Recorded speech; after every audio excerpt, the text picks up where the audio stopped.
Hi, I'm Mike Young. I have a 24 Corvette and I had it wrapped here at Luxe. We put PPF on the front hood and the back hood. I'd already had some rock chips and I wanted to protect the car, and it's working great. Right after I had it wrapped, I was going down I-20 and I could see this rock flying at the hood, and I just knew it'd have a paint chip, and after I got out of the car and checked it, no damage.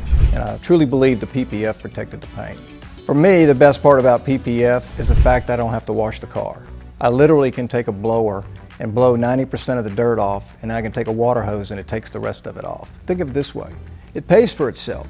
I don't have to do car washes anymore. Another reason I chose Luxe Auto Concepts is they use the XPEL PPF, and that's the finest you can get in the industry. If you've got a vehicle where you want to protect the paint, PPF is the way to go. If you're looking for a PPF, you need to call Luxe Auto Concepts, best in the market.